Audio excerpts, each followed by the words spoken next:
데일리베스트 뉴스를 시작합니다.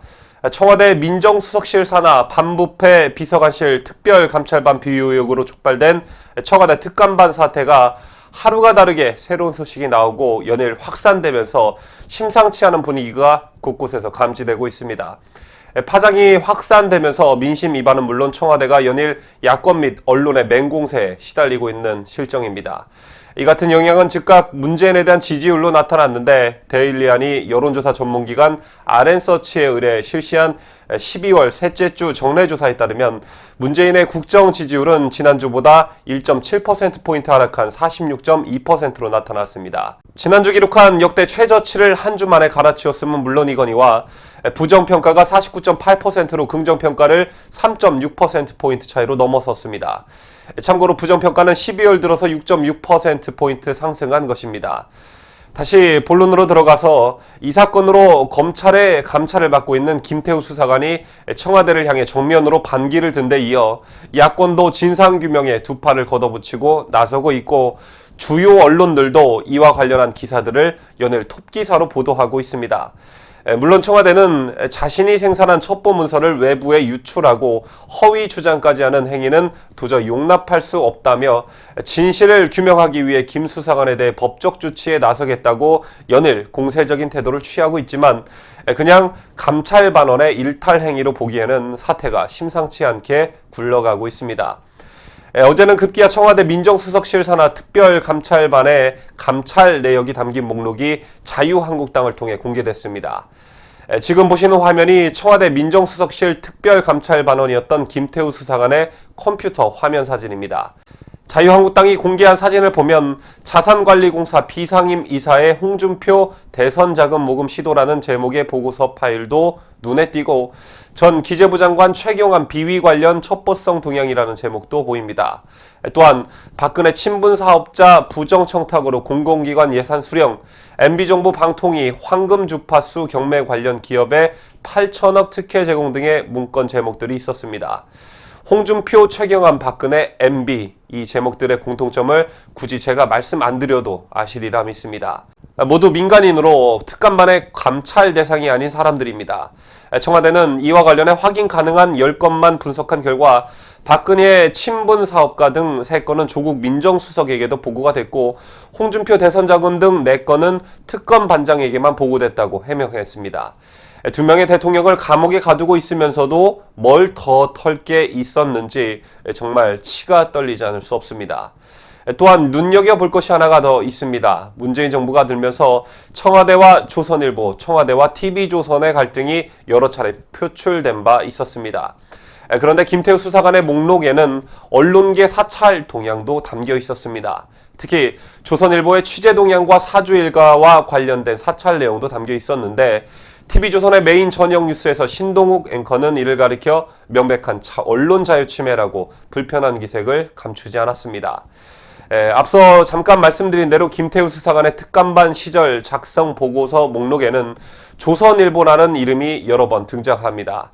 지난 7월에는 청와대가 모 언론사 사주의 외환관리법 위반 혐의 검토 여부를 조선일보가 취재 중이라는 제목의 보고서를 만들었고 또 8월에는 조선일보가 민주당 유동수위원회 재판거래 혐의를 취재 중이라는 보고서를 생산해냅니다.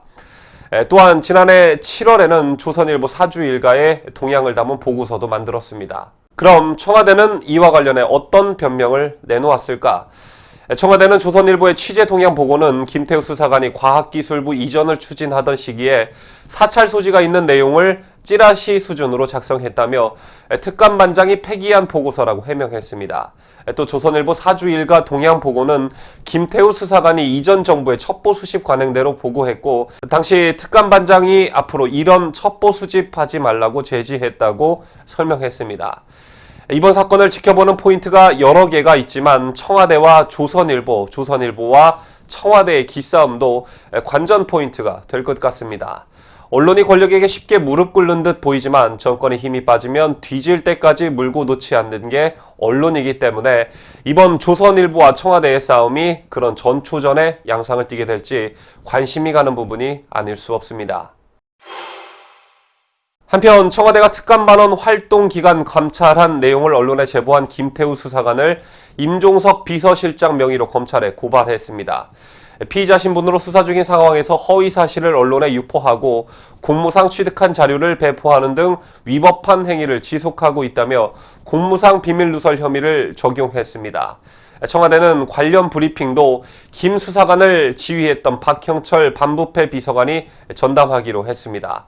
윤영찬 국민소통수석과 김의겸 대변인은 더 이상 이 현안에 대해 언급하지 않을 것이라며 언론도 더 이상 급에 맞지 않는 일을 하지 말라고 했지만 김의겸 대변인의 대응이 또 다른 논란을 키워왔다는 점에 비춰볼 때 김의겸 가지고 수비가 안 된다는 판단을 청와대가 내린 것으로 보여집니다. 뉴스를 마치면서 아까 특별감찰반의 감찰 내역이 담긴 목록 중에 박근혜 대통령 관련 문건이 있었다고 말씀을 드렸는데 이 문건에 대한 내용을 조국 수석이 보고받은 것으로 확인됐다고 말씀드렸습니다. 바로 이 점에 우리가 주목할 필요가 있는 게 여러분께서도 아시다시피 박근혜 대통령은 이른바 국정농단 건으로 수감되었었지만 청와대와 검찰은 꾸준히 별건 수사로 언론 플레이를 해왔었습니다. 심지어는 어느 날 갑자기 캐비넷에서 뭐가 나왔다며 언론사를 대동해놓고 비서실장이 직접 브리핑하는 상황까지 연출되었습니다. 그런데 어제 밝혀진 박 대통령과 관련한 파일과 관련해 박형철 청와대 반부패 비서관은 전 정부에서 박근혜 전 대통령과 친분이 있는 사업가가 현 정부에서도 공무원에게 로비를 해 부정하게 공공기관의 예산을 수령한다는 내용이라면서 공공기관에 부정하게 예산을 수령하는지 확인하기 위해 과학기술정보통신부 감사관실에 이첩했다고 했습니다. 아직 사실이 정확하게 확인되지 않아 개인적 추측일 뿐이지만 어떤 미친 새끼가 이미 죽은 권력인 박 대통령과 친분이 있다는 걸 내세워 문재인 정권 하에 공무원에게 로비를 해서 공공기관의 예산을 수령할 수 있었겠는가라는 합리적 의심이 들었습니다. 또한 아직 이 문건이 생성 보고된 시점이 정확히 알려지지는 않았지만 조국 민정수석에게 보고되었다는 것으로 미루어보아 언젠가 적절한 시점에 박 대통령과 친분이 있는 모 사업가 비리 어쩌고 저쩌고 하면서 언론에 대서특필하면서 활용하려고 하지 않았나라는 생각도 들었습니다. 다시 한번 강조드리지만 특별감찰관의 직무범위 등을 규정한 대통령 비서실 직제 7조 2항을 보면 특감반의 감찰 대응은 대통령이 임명하는 행정부 소속 고위공직자, 공공기관 단체 등의 장 및 임원, 대통령의 친족 및 대통령과 특수한 관계에 있는 자로 정해져 있습니다.